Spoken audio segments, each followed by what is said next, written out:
Good evening everybody, welcome to Russell Heritage Golf. Today another beautiful opportunity, nice day to practice outdoors, and again we're tackling some of the hardest parts of the golf swing, sequencing. We've been breaking some of these things down into drills and exercises so that we've kind of been talking about the backswing and the early downswing, moves that kind of classed as transitional, and we've been trying to kind of get a sense of to which sort of muscle should be activated so that you can kind of get a sense as to whether it's right and wrong. It's also working really well because what I tend to do is when I've seen an increase in doing stuff like the online lessons, I'm then sharing that information which I'm seeing as common sort of, if you like, faults or things that people are getting wrong, and sharing it with you guys as well so that you know that there's some really beneficial stuff that you can basically practice. Today what we're doing and this week on the channel what we're going to be talking about is the backswing position to the complete backswing position, and we're going to be talking about this sort of falling in motion today. And what we mean by falling in is that, as you can see, that as I continue to swing my hands and arms up in the air and turn my shoulders, you can see the way that my lower body starts to move back towards the ball, and I'm kind of falling into the shot. So as opposed to swinging up this way and then moving this way, what we see with professional golfers is that they fall back towards the center of the golf ball while still concluding the top of the backswing position. And this is really important for sequencing. So it's kind of like, you know, imagine bowling a ball.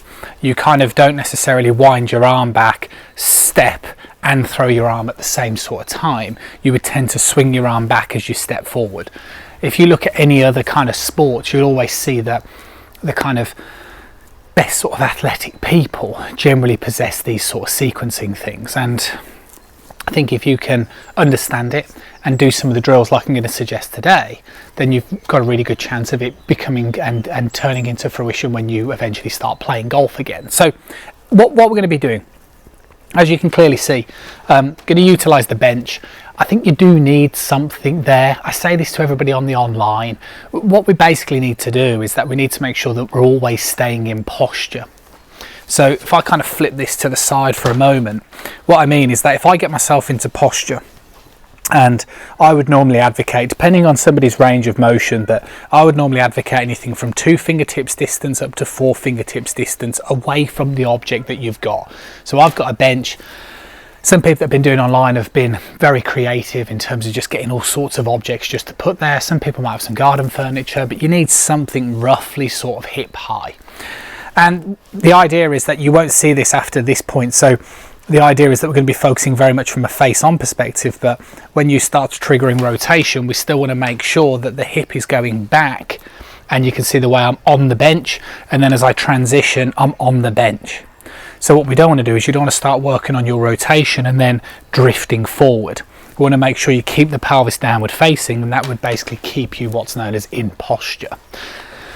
And I like this drill because it's incredibly simplistic, and you'll feel it, won't you? You'll feel whether you're doing it right or wrong, because you're either going to feel the fact that you've made contact with the bench or not.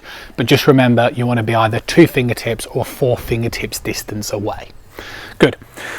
You would get yourself set up, move yourself into the correct position, and the idea is that we're going to do the takeaway motion, so the first bit, and then we're just going to start to take the club a little bit further back to what would be known as left arm horizontal, which is this sort of position here.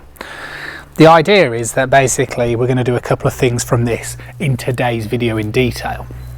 We are going to continue to swing up towards the top, right? So as I'm swinging my hands and arms up towards the top, but I'm also going to recenter myself.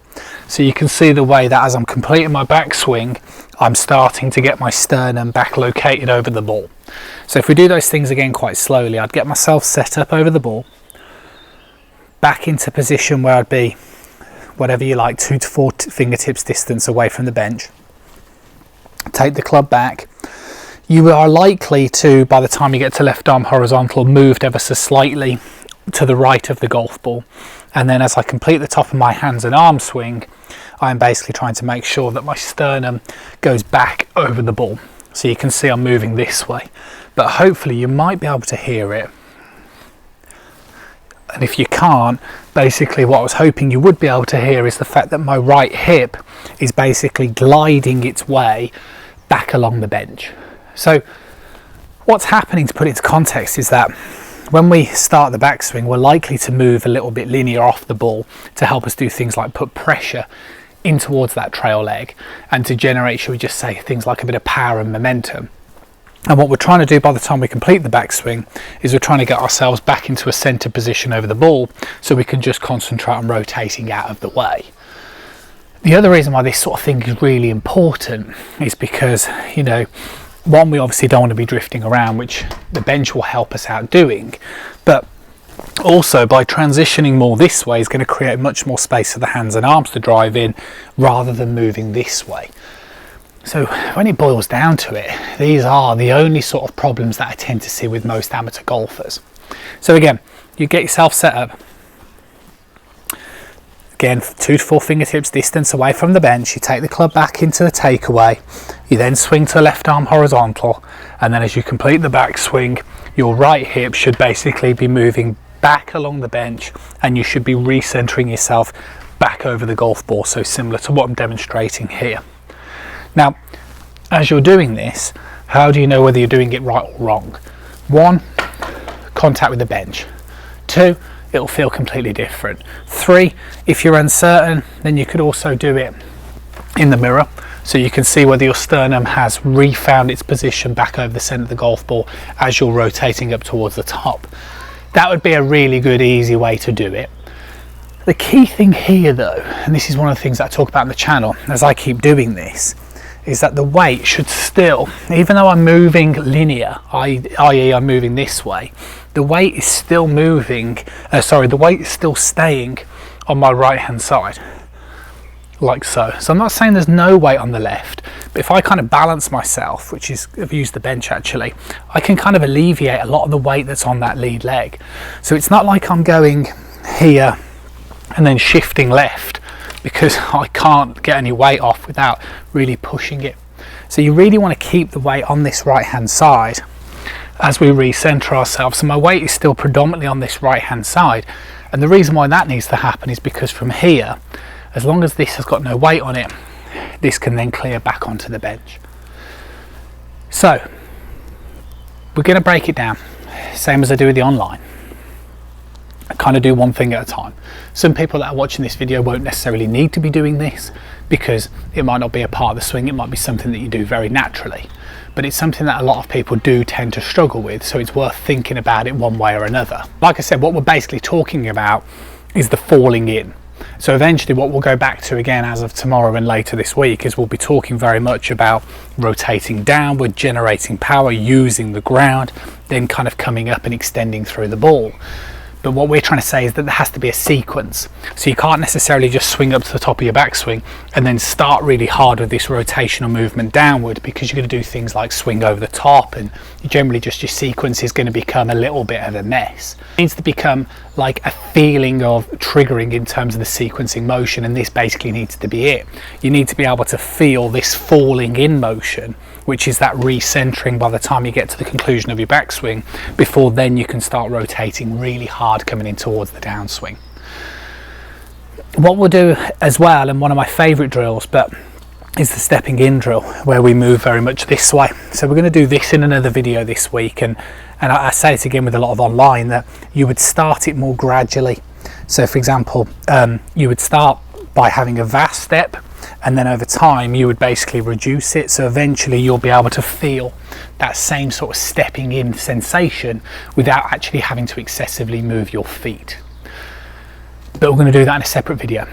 The thing that I'd like to practice is to make sure that you have an object behind you to ensure that you're staying in posture, and what you're trying to do is you're trying to get this feeling of recentering yourself back over the golf ball as you conclude the top of your backswing. And the way you're going to do that is by making sure your trail hip stays on the chair, but it almost glides along the chair to recenter yourself, as you can hopefully hear in this sort of movement like so. And then once you get to that trigger, then you can just go. Then you can go, because that would mean from a side-on perspective you've demonstrated a backswing which would look more this way, which then means you can go to town and it stops things like spinning out, etc. So it's a really important thing. hopefully you enjoy the video and hopefully you understand what it is that we're trying to do. It's sequencing. I understand it's tricky, but it's a massively integral part of the golf swing, and it's something that you probably need to address for the large proportion of amateur golfers that I tend to see that are sending the swings into Instagram, but are also sending videos and doing the online lessons as well. Always appreciate a thumbs up and a like. Remember, it's absolutely free to press that subscribe button. If you're going to do so, press the little bell icon because that means you receive notifications every time a new video comes out. Catch you with you soon.